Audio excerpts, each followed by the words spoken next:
अस्सलामु अलैकुम वरहमतुल्लाहि वबरकातुहू। दोस्तों, आज हम बात करेंगे टेंसेस की। टेंसेस इंग्लिश ग्रामर का एक इम्पॉर्टेंट टॉपिक है जिसके बारे में हमेशा क्वेश्चंस तो पूछे जाते हैं। तो ये टॉपिक जो है ये थोड़ा लंबा है। इसके बिल्कुल 10-15 वीडियो भी हो सकते हैं इसकी। तो आप बिल्कुल मेरे साथ बनिए रहिए ताकि इस टॉपिक को हम डिटेल में कवर करें। तो चलिए शुरू करते हैं कि टेंस क्या है। देखिए, जब हम टेंस वर्ड की बात करते हैं तो आपको पता होना चाहिए कि ये डिराइव हुआ है लैटिन वर्ड टेम्पस से। क्लियर? यानी tense word has been derived from the Latin word tempus which means time. अब देखिए ऐसा क्या है, असल में हमारा यहाँ था लैटिन वर्ड टेम्पस। क्लियर? इस टेम्पस का मानी जब हम देखते हैं तो वो है टाइम। क्लियर? तो यानी आपको ये पता होना चाहिए कि initially there was a Latin word tempus which means time, और इसी टेम्पस वर्ड से फिर लिया गया है एक वर्ड दैट्स कॉल्ड टेनिस। और ये टेनिस वर्ड जो है किस लैंग्वेज का है? इंग्लिश लैंग्वेज का है। अब चूंकि अब ध्यान दीजिए, अगर टेनिस को लैटिन वर्ड टेम्पस से ही लिया गया है तो इसका ये जाहिर सी बात है, इसका यही माने है कि जो माने टेम्पस का है वही माने टेनिस का भी है। ठीक है?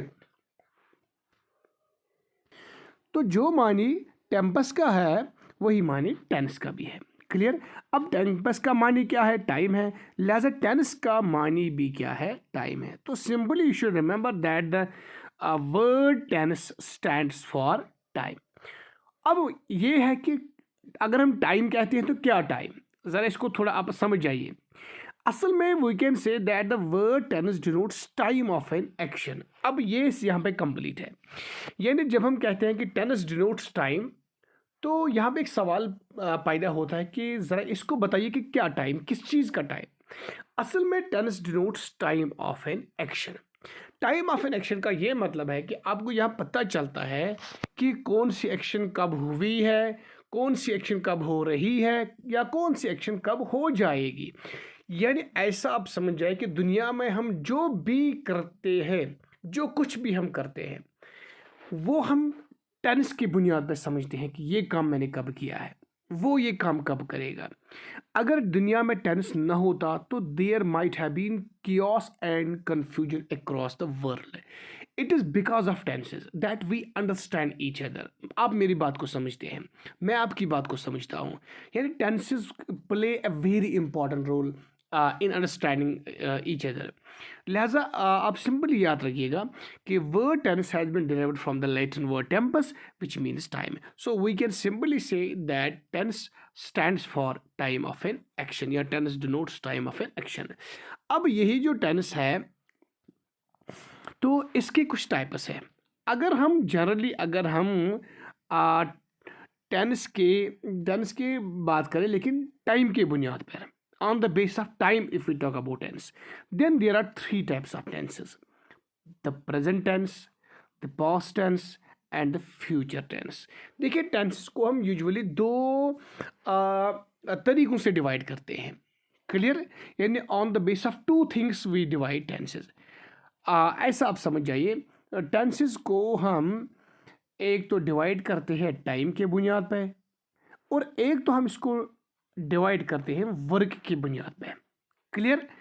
जब हम टेंस को टाइम के बुनियाद पर डिवाइड करते हैं, यानी when we divide tense on the base of time, then there are three types of tenses: present tense, past tense and future tense. Clear? अब प्रेजेंट तो आपको पता होगा, पास्ट तो आपको पता होगा, और फ्यूचर भी आपको पता होगा। देखिए, मैं फिर भी आपकी अंडरस्टैंडिंग के लिए यहाँ पे बता दूँ कि प्रेजेंट जो है इसको हम हाल भी कहते हैं। हाल का मतलब है जो टाइम अभी चल रहा है, इसको हम प्रेजेंट कहते हैं। तो पास्ट का मतलब क्या है? पास्ट वो टाइम होता है जो ऑलरेडी गुजर चुका हो। क्लियर? जो अब हम जिसको हम वापस नहीं ला सकते। ठीक है। तो फ्यूचर वो है जिसको हम मुस्तकबिल कहते हैं, पास्ट को माजी कहते हैं और फ्यूचर को मुस्तकबिल कहते हैं। मुस्तकबिल का मानी होता है कि जो आने वाला वक्त हो, जो अभी न गुजरा हो न चल रहा हो बल्कि आने वाला हो। मसलन मैं यहाँ पे एक एग्जांपल देता हूँ, इस समय 10 बज चुके हैं, ठीक है। तो अगर हम 11 को देखें, 11 बजे को, तो ये फ्यूचर है, या 10:30 को देखें तो ये फ्यूचर है। यानी जो भी टाइम आने वाला है अब वो उसको हम फ्यूचर कहते हैं, ठीक है। अब देखिए आगे बढ़ते हैं। अब on the base of time कितने हैं? 3 टाइप्स, प्रेजेंट, पास्ट, फ्यूचर। लेकिन when we talk about tenses but on the basis of work, जब हम वर्क के बुनियाद पर टेंस की बात करते हैं तो then there are 12 types of tenses. ये आपको याद रखना होगा। अगर हम याद रखिएगा, अगर हम टेंस की बात करें टाइम के बुनियाद पे तो फिर सिर्फ वहाँ पे 3 टाइप ऑफ टेंसेस है, प्रेजेंट, पास्ट, फ्यूचर। लेकिन जब हम वर्क के बुनियाद पे बात करते हैं तो then there are 12 types of tenses. अब 12 टाइप्स ऑफ टेंसेस कौन से हैं? देखिए, अगर हम सबसे पहले प्रेजेंट टेंस की बात करें, प्रेजेंट टेंस के 4 टेंसेस है, ठीक है। तो प्रेजेंट टेंस का क्या है?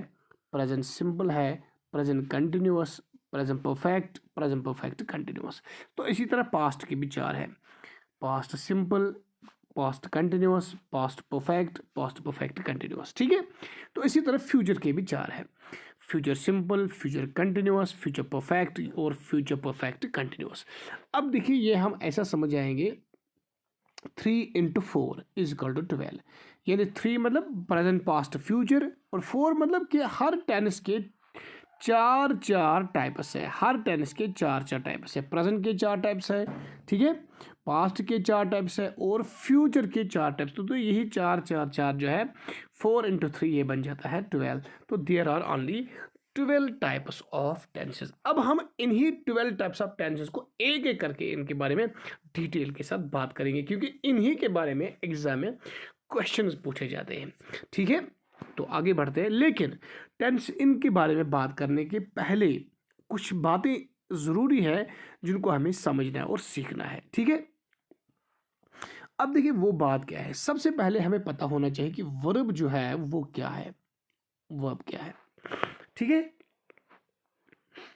देखिए जनरली आपको याद होगा और आपने सुना भी होगा कि वर्ब वो सेंटेंस का एक वर्ड होता है जो that we can call integral word of a sentence. यानी ये integral word of a sentence होता है, ठीक है, या important word of a sentence होता है। ऐसा आप समझ जाइए जिस तरह इंसान में दिल होता है, याद रखिए, जिस तरह इंसान में दिल होता है, क्या इंसान दिल के बगैर सर्वाइव कर सकता है? नहीं कर सकता है। इसी तरह एक सेंटेंस जो होता है वो वर्ब के बगैर सर्वाइव नहीं कर सकता। या in other words I can simply say that there can never be a sentence without a verb. यानी verb is very important and obligatory word और we can say essential word of a sentence, क्योंकि without verb there can never be a sentence, ठीक है। तो simply आपको याद रखना होगा कि वर्ब इंपॉर्टेंट वर्ड होता है किसका? सेंटेंस का, ठीक है। अब देखिए ये जो वर्ब है इसके कुछ फॉर्म्स होती हैं, वर्ब की कुछ फॉर्म्स होती हैं। तो फॉर्म्स कितनी होती है? Generally there are 3 forms of a verb. 3 forms होती हैं किसकी? वर्ब की। 3 फॉर्म्स ऑफ वर्ब, ठीक है। फर्स्ट, सेकंड, थर्ड, ठीक है, फर्स्ट, सेकंड एंड थर्ड। मतलब मैं यहाँ पे कुछ एग्जाम्पल लिखता हूँ। अगर मैं ईट की बात करूँ, ये फर्स्ट फॉर्म है, इसकी सेकंड फॉर्म है एट, इसकी थर्ड फॉर्म है ईटन, क्लियर। लेकिन you should remember this, there are 3 fundamental forms of every verb. लेकिन हम इन वर्ब की फॉर्म्स को 5 तक एक्सटेंड कर सकते हैं, यानी हम इन 3 फॉर्म्स को 5 तक ले जा सकते हैं। अब देखिए कैसे, eat first, ate second, eaten third, eating fourth. ये समझाने के लिए मैं आपको यहाँ पे बोल रहा हूँ, यहाँ हम इसको आईएनजी फॉर्म में कह सकते हैं। तो इसको ईट को हम ईट्स यहाँ पे लिख सकते हैं, ईट्स बन जाएगी 5th फॉर्म, क्लियर।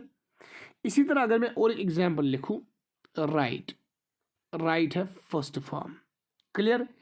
अगर रोड की बात करें तो रोड सेकंड है, अगर रिटन की बात करें तो रिटन थर्ड है, क्लियर।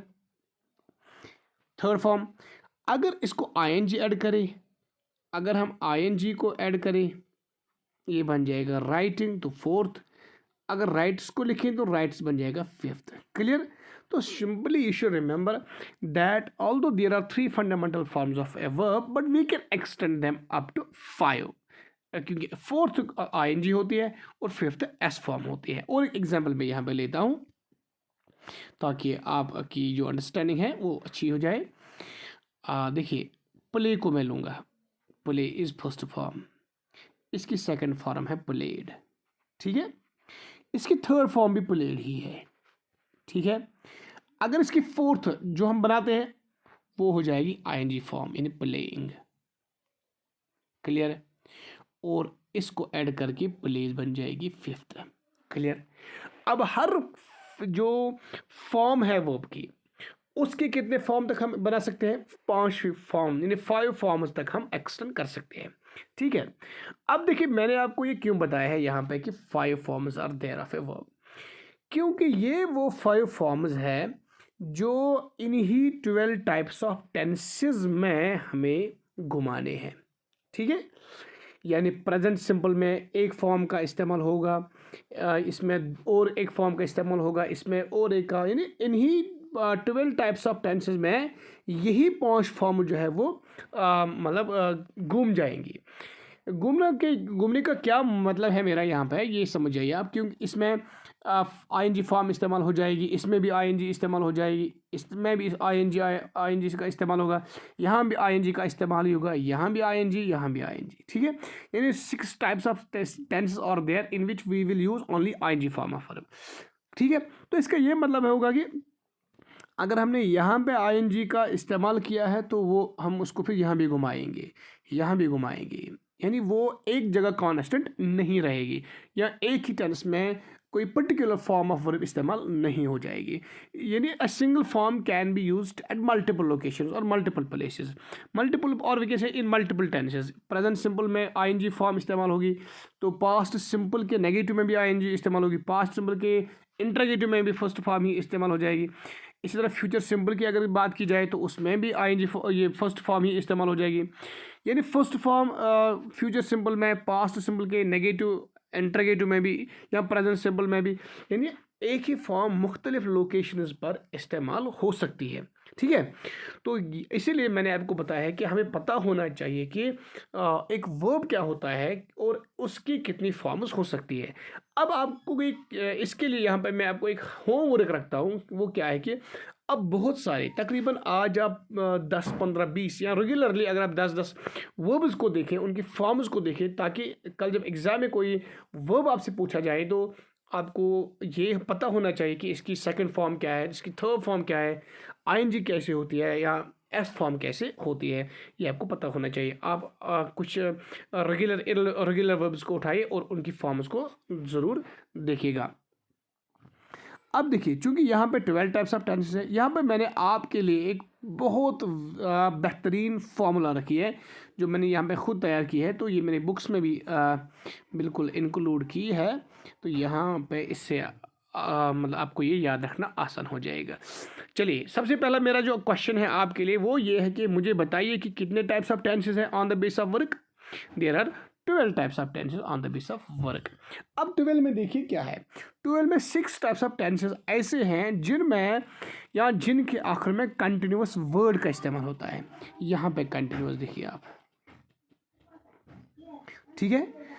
तो मैं आपको रिपीट कर रहा हूँ कि 12 टाइप्स ऑफ टेंसेस में 6 टेंसेस ऐसे हैं जिनके आखिर में कंटिन्यूस आता है। मसलन present continuous, present perfect continuous, past continuous, past perfect continuous, future continuous, future perfect continuous. Clear? यहाँ पे बात सही है। अब इन 6 टाइप्स ऑफ टेंस में हम क्या करते हैं, हम V1 प्लस आईएनजी का इस्तेमाल करते हैं, यानी हम आईएनजी फॉर्म का इस्तेमाल करते हैं, ठीक है। वो क्या होता है, जहाँ भी प्रेजेंट कंटिन्यूस होगा वर्ब होगा, फॉर एग्जांपल आईएनजी फॉर्म मतलब प्लेइंग होगा, राइटिंग होगा, ईटिंग होगा, ड्रिंकिंग होगा, ठीक है। यानी इसमें यही फॉर्म इस्तेमाल हो जाएगी। इसी तरह यहाँ जो 6 टेंसेस है, बराबर इन 6 टेंसेस में आईएनजी फॉर्म का ही इस्तेमाल हो जाएगा, ठीक है। मसलन अगर मैं प्रेजेंट कंटिन्यूस की बात करूँ, आई एम आगे राइट वर्ब है राइटिंग, वी आर आगे टीच वर्ब है टीचिंग, यू आर आगे वर्ब लिसन है लिसनिंग, क्लियर। दे आर आगे वर्ब सिंग है सिंगिंग, ठीक है। यानी इसी तरह अगर हम प्रेजेंट परफेक्ट कंटिन्यूअस की बात करें, दे हैव बीन आगे राइट ये वेट वर्ब है वेटिंग, समझ गए ना आप। Past continuous I was dance verb है डांसिंग, ठीक है। दे वेर ब्रेक वर्ब है ब्रेकिंग। तो सिंपली आपको याद रखना होगा कि जो कंटिन्यूस वाले टेंसेस हैं इनमें हम आईएनजी फॉर्म का इस्तेमाल करते हैं, ठीक है। तो अब क्या हो गया यहाँ पे जो 12 हमारे टाइप्स ऑफ टेंस है उनमें उनमें 6 हमारे कम मुकम्मल हुए हैं। हमें ये पता चला कि 6 ऐसे टेंसेस हैं जिनमें आईएनजी फॉर्म का इस्तेमाल होता है, ठीक है। आगे बढ़ते हैं। अब 12 में से हमने 6 मुकम्मल किए हैं। अब हम बात करेंगे प्रेजेंट परफेक्ट की, पास्ट परफेक्ट की और फ्यूचर परफेक्ट की, ठीक है। तो अब तक तो हम बात कर रहे थे कंटिन्यूस वाले टेंसेस की, अब हम परफेक्ट वाले टेंसेस की बात करेंगे। तो जिन जिन टेंसेस में परफेक्ट इस्तेमाल होता है इनमें वर्ब की थर्ड फॉर्म इस्तेमाल हो जाती है। यहाँ पे मैंने लिखा है third form of verb is used in the following tenses, clear. ये तो बिल्कुल आसान है, कंटिन्यूस वाले में आईएनजी, परफेक्ट वाले में थर्ड, ठीक है। तो जहाँ भी present perfect, past perfect, future perfect tense होगा वहाँ पे आईएनजी फॉर्म हो जाएगी। अब आप सोच रहे हैं कि सर हमें कैसे पता चलेगा, क्योंकि अभी हम वहाँ नहीं पहुँचे, लिहाजा आप बिल्कुल जितना मैं यहाँ से कहता हूँ आपको अब बिल्कुल उसी पे ध्यान दीजिएगा, ना आप उसके पीछे जाइए ना आप उसके आगे जाइए। जितना मैं यहाँ से आपको बोल रहा हूँ बस उसी पे आप ध्यान दीजिएगा, इंशाल्लाह ताला यू विल कवर एवरीथिंग, ठीक है। आगे बढ़ेंगे। अब अगर हम फ्यूचर सिंपल की बात करें, ठीक है, तो फ्यूचर सिंपल में ये फर्स्ट फॉर्म ऑफ वर्ब इस्तेमाल होती है, ठीक है। फ्यूचर सिंपल में वर्ब की कौन सी फॉर्म इस्तेमाल होती है, फर्स्ट फॉर्म ऑफ वर्ब, ये आपको याद रखना होगा, ठीक है। एग्जाम्पल्स हम आगे देखेंगे, लेकिन यहाँ पे हमें सिर्फ रूल्स अभी पढ़ने हैं कि किस टेंस में कौन सी फॉर्म ऑफ वर्ब इस्तेमाल हो जाएगी। तो कंटिन्यूस वाले में आईएनजी, परफेक्ट वाले में थर्ड, और फ्यूचर सिंपल की अगर हम बात करें तो यहाँ पे हम वर्ब की फर्स्ट फॉर्म इस्तेमाल करते हैं।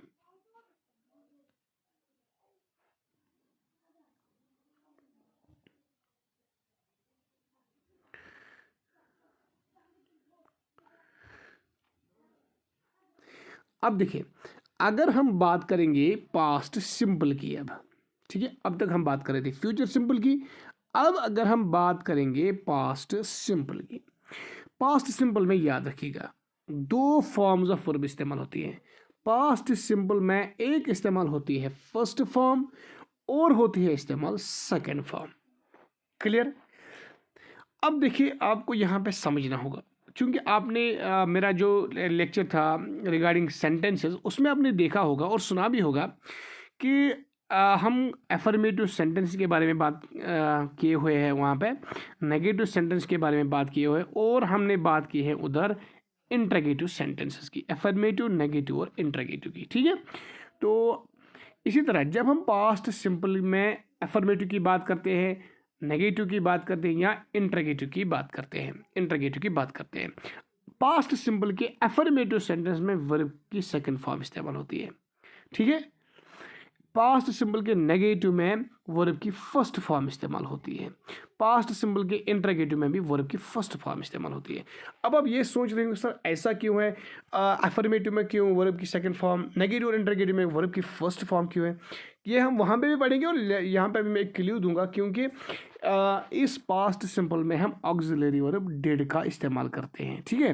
तो जब भी हम डिड का इस्तेमाल करते हैं तो did is always succeeded by verb first form, यानी did is always succeeded by V1 means that it is always succeeded by first form of verb, clear. जहाँ पे भी did होगा आप कभी भी नहीं देखेंगे कि उसके आगे जो फॉर्म है वो सेकंड फॉर्म है, नहीं, डिड हो तो आगे वो वर्ब की फर्स्ट फॉर्म ही आ जाएगी, ठीक है। यहाँ पे अफर्मेटिव में हम वो डिड ऑक्सिलरी वर्ब इस्तेमाल नहीं करते, लिहाजा यहाँ पे सेकंड फॉर्म है। इन दो नेगेटिव और इंट्रोगेटिव में हम डिड का इस्तेमाल करते हैं, लिहाजा यहाँ पे वर्ब की फर्स्ट फॉर्म आ जाती है, ठीक है। आगे जब हम पढ़ेंगे ना, जब हम प्रैक्टिकल इनके बारे में एक्सरसाइज करेंगे तो ये सारी जो कन्फ्यूजन आपकी होंगी वो दूर हो जाएंगे। तो simply here In the beginning, you should remember that in past simple we use two forms of verbs, first and second. In affirmative sentence we use second form of verb because we don't use auxiliary verb in it. है ठीक है. तो whereas in negative and interrogative sentence of past simple we use first form of verb because here we use auxiliary verb did. ठीक है, आगे हम बढ़ते हैं. अब हमारा यहाँ पे है प्रेजेंट सिंपल. ठीक है, प्रेजेंट सिंपल हमारा यहाँ पे है.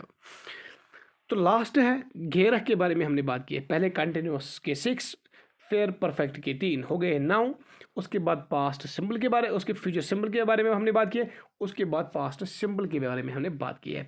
तो अब 12th जो सेंटेंस है, 12th जो टेंस है वो है प्रेजेंट सिंपल. प्रेजेंट सिंपल में याद रखिएगा यहाँ पे क्या है, यहाँ पे भी हम दो फॉर्म्स का इस्तेमाल करते हैं. अब आप ये सोच रहे हो कि सर आपने प्रेजेंट सिंपल को क्यों लास्ट में रखा है, अगरचे प्रेजेंट सिंपल पहले ही है. ये मैंने इसीलिए रखा है ताकि कंटिन्यूस वाले मैंने आगे रखे ताकि आसान हो जाए आपको कि कंटिन्यूस वाले में एक ही फॉर्म इस्तेमाल हो जाती है, परफेक्ट वाले में एक ही फॉर्म इस्तेमाल हो जाती है. इसीलिए मैंने उनको पहले रखा है ताकि आसान हो जाए आपको याद रखना. ठीक है, तो अब प्रेजेंट सिंपल में दो फॉर्म इस्तेमाल होती है. एक होती है फर्स्ट फॉर्म और होती है एस फॉर्म. एस फॉर्म मतलब समझने के लिए फिफ्थ फॉर्म. ठीक है, अब देखिए कैसे. अगर यहाँ पे ईट वर्ब है, ठीक है, ये होगी फर्स्ट फॉर्म. तो इसकी S form eats, break breaks. ठीक है, dance dances, play plays, write writes, wait waits. ठीक है, तो ये हो गई है इनकी एस फॉर्म. तो ये दो फॉर्म्स जो है ये प्रेजेंट सिंपल में इस्तेमाल हो जाती है. अब यहाँ भी कुछ कंडीशंस है वो हम इधर ही प्रेजेंट सिंपल में ही पढ़ेंगे, लेकिन मैं थोड़ा यहाँ पे आपको क्ल्यू दूँ कि ये फर्स्ट फॉर्म कहाँ पे इस्तेमाल होती है और कहाँ पे नहीं होती है. देखिए, जब हम ही, शी और इट, जब हम ये तीन प्रोनाउंस देखते हैं, जब हम इट, शी और शी इट को देखते हैं तो इनके साथ एस फॉर्म इस्तेमाल हो जाती है. ठीक है, वो भी वर्ब एफर्मेटिव सेंटेंस में. ठीक है, यानी जब प्रेजेंट सिंपल का एफर्मेटिव सेंटेंस हो, यानी पॉजिटिव सेंटेंस हो जिसमें एफर्मेशन हो, उसी में सिर्फ फिफ्थ फॉर्म इस्तेमाल हो जाएंगी एस फॉर्म. किन के साथ, ही, शी और इट के साथ. तो बाकी जितने भी सब्जेक्ट्स होंगे चाहे वो एफर्मेटिव में हूँ, नेगेटिव में हूँ या इंटरोगेटिव में हूँ, उनके साथ हमेशा वर्ब की फर्स्ट फॉर्म का इस्तेमाल होगा. ठीक है, तो ये हम आगे भी पढ़ेंगे. फिर अब थोड़ा और एक कंसेप्ट यहाँ पे है, क्योंकि इसके बारे में हमारा टेंस पे जाना ये थोड़ा ज़्यादा होगी, ये मुश्किल भी होगा और हमारे तरफ से ये ज़्यादा होगी अगर हमें ऑक्सिलरी वर्ब का तारुफ ना होगा. देखिए, ऑक्सिलरी वर्ब्स क्या होते हैं. ऑक्सिलरी वर्ब्स जो है they are simply called as helping verbs. इनको हम हेल्पिंग वर्ब्स भी कहते हैं, हेल्पिंग वर्ब्स भी कहते हैं. ये वो वर्ब्स होते हैं जो मेन वर्ब्स को मदद करते हैं. मेन वर्ब कौन है, मसलन मैंने अभी जिनके बारे में मैंने जिक्र किया, राइट मेन वर्ब है, प्ले मेन वर्ब है, वर्क मेन वर्ब है, कंप्लीट मेन वर्ब है, वेट मेन वर्ब है. ठीक है, ईट मेन वर्ब है, गो मेन वर्ब है. ये वो वर्ब्स होते हैं जिनको हम मेन वर्ब्स या प्रिंसिपल वर्ब्स भी कहते हैं. लेकिन ये जो ऑक्सिलरी वर्ब्स होते हैं इनको कहते हैं helping verbs.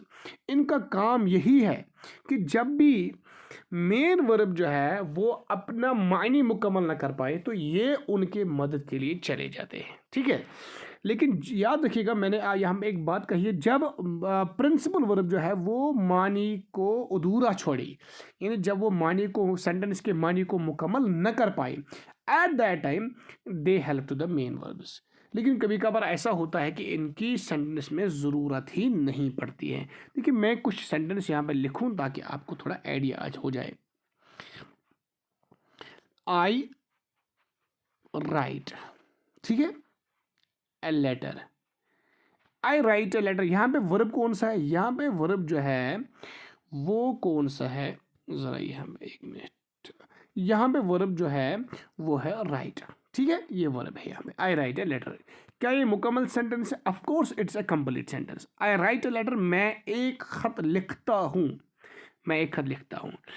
Do you find any auxiliary verb in this sentence? Not at all. You don't find any auxiliary verb here because ये जो यहाँ पे वर्ब है complete, it gives complete meaning here. ठीक है, यहाँ पे जो राइट वर्ब है ये पूरा मायने देता है. तो सिंपली इस सेंटेंस को ऑक्सिलरी वर्ब की ज़रूरत नहीं पड़ी है। लेकिन अगर मैं ऐसे सेंटेंस को लिखूं, ठीक है, आई राइटिंग ए लेटर, तो आई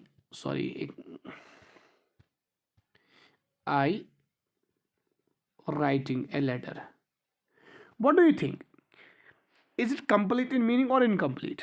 So as per grammatical sense, it's incomplete in meaning because it's lacking an auxiliary verb here. ठीक है, तो ग्रामेटिकली यहाँ पे एक ऑक्सिलरी वर्ब होना ज़रूर हो चाहिए। ठीक है, तो वो क्या है, वो एम है। ठीक है, अब ये एम क्या है, ये ऑक्सिलरी वर्ब है। अब चूंकि अगरचे यहाँ पे वर्ब आया भी था राइटिंग, लेकिन despite being in the sentence, इसमें क्या हो गया कि ये मानी को मुकम्मल नहीं कर पाया, क्योंकि इसको यहाँ पे ऑक्सिलरी वर्ब की मदद की ज़रूरत थी जो यहाँ पे एब्सेंट था। ठीक है, तो अब ऑक्सिलरी वर्ब की ज़रूरत जब हमें महसूस हो गई है, ऑक्सिलरी वर्ब खुद आया है यहाँ पे मदद करने के लिए। ठीक है, तो अब जब हम पढ़ते हैं I am writing a letter, मैं एक खत लिख रहा हूँ, तो अब ये मुकम्मल है किसमें, मानी में। Now it's complete in meaning. ठीक है, तो यही मैंने आपको कहा है कि कभी कभार ऑक्सिलरी की ज़रूरत पड़ती है, कभी कभार इनकी ज़रूरत नहीं पड़ती है। इसलिए जब हम ऑक्सिलरी की का मायने देखते हैं, when we look at the meaning of the word auxiliary, it means that it is something which हम ऐसा कह सकते हैं कि जो रिजर्व रहता है। ठीक है, which often remain in reserve category, यानी ये तैयार रहता है मदद के लिए लेकिन रिजर्व होता है। ठीक है, जब इनको बुलाया जाए कि आ जाओ आपकी ज़रूरत है, तो तब जाके ये आ जाते हैं, वरना ये ऑफन सेंटेंस में इस्तेमाल नहीं होते।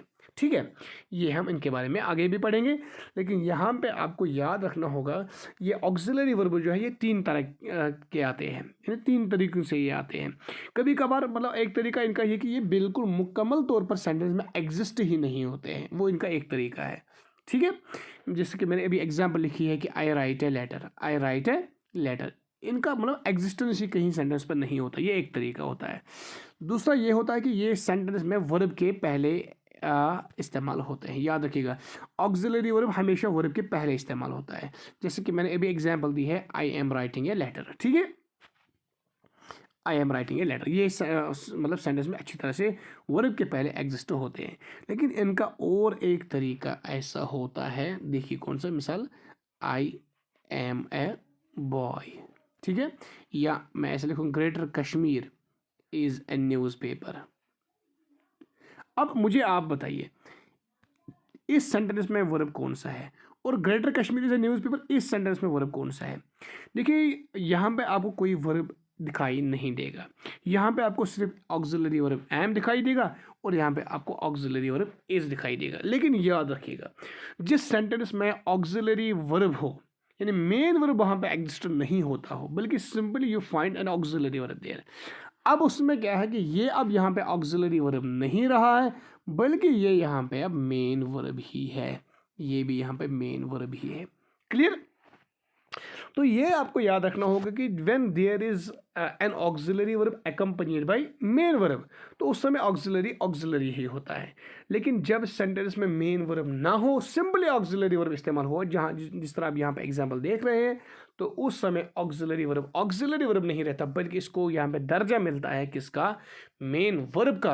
अब दर्जा यहाँ पे मेन वर्ब का क्यों मिलता है, क्योंकि मैंने आपको बिगिनिंग में बताया है कि there can never be a sentence without a verb. ठीक है, because verb is an integral part of the sentence, इसीलिए हम कहते हैं कि यहाँ पे वर्ब क्या है, एम है, यहाँ पे क्या है, इज है। ठीक है, तो अब यहाँ पे हमें पता होना चाहिए कि वर्ब जो है या ऑक्सिलरी वर्ब जो है वो कौन कौन से है और किस किस टेंस में कौन कौन सा ऑक्सिलरी वर्ब इस्तेमाल होता है, ये आपको याद रखना होगा। इसी से आपको पता चलेगा कि कौन सा टेंस यहाँ पे है और किस टेंस की यहाँ पे बात हो रही है। देखिए ऑक्सिलरी वर्ब का यहाँ पे ज़रूर मतलब इनको याद रखना कि कौन सा ऑक्सिलरी वर्ब किस टेंस में इस्तेमाल हो, ये आपको ज़रूर याद रखना होगा। क्योंकि अगर आप वर्ब के फॉर्म की बात करें तो ING form 6 types of tenses में इस्तेमाल होता है कंटिन्यूस वाले में, तो उससे थोड़ी आपको पता चलेगा कि भाई कौन सा टेंस है यहाँ पे। लेकिन ऑक्सिलरी वर्ब का यहाँ पे एक प्लस पॉइंट ये है कि जो ऑक्सिलरी वर्ब किसी टेंस में इस्तेमाल हुआ है, दूसरे किसी और टेंस में वो इस्तेमाल नहीं होगा। मसलन अगर हम प्रेजेंट सिंपल की बात करें तो प्रेजेंट सिंपल में ऑक्सिलरी वर्ब डू और डज इस्तेमाल होता है। अब किसी और टेंस में चाहे आप यहाँ देखें, यहाँ देखें, यहाँ देखें, यहाँ किसी और टेंस में डू और डज इस्तेमाल नहीं होगा। तो इसका जाहिर सी बात है, इसका ये मतलब है कि जब भी आप सेंटेंस में डू या डज देखें तो आपको आइडिया होना चाहिए कि भाई ये जो टेंस है ये कौन सा है, ये प्रेजेंट सिंपल है। क्लियर? लिहाजा इनको याद रखना आपको ज़रूरी है। तो प्रेजेंट कंटिन्यूस में कौन कौन सा ऑक्सिलरी वर्ब इस्तेमाल होता है? प्रेजेंट कंटिन्यूस में इस्तेमाल होता है इज, एम और। ठीक है, प्रेजेंट परफेक्ट में हैव और हैज़, प्रेजेंट परफेक्ट कंटिन्यूस में भी हैव और हैज़, लेकिन प्रेजेंट परफेक्ट कंटिन्यूस में हैव और हैज़ के साथ बीन भी होता है। ठीक है, बीन के साथ होता है। तो पास्ट सिंपल में auxiliary verb did, past continuous में ऑक्सिलरी वर्ब वाज और वेयर, पास्ट परफेक्ट में ऑक्सिलरी वर्ब हैड, और पास्ट परफेक्ट कंटिन्यूस में भी ऑक्सिलरी वर्ब हैड ही, लेकिन इनके साथ बीन होता है। ठीक है, और जब हम फ्यूचर की बात करते हैं तो फ्यूचर सिंपल में ऑक्सिलरी वर्ब शैल और विल। क्लियर? फ्यूचर कंटिन्यूस में भी शैल और विल, लेकिन यहाँ पे शैल और विल के साथ बी इस्तेमाल होता है। ठीक है, तो फ्यूचर परफेक्ट में भी शैल और विल, लेकिन यहाँ पे हैव साथ होता है। फ्यूचर परफेक्ट कंटिन्यूस में भी विल और शैल, लेकिन यहाँ पे हैव बीन साथ होता है। ठीक है, तो ये हमने कुछ बुनियादी रूल्स के बारे में बात की है।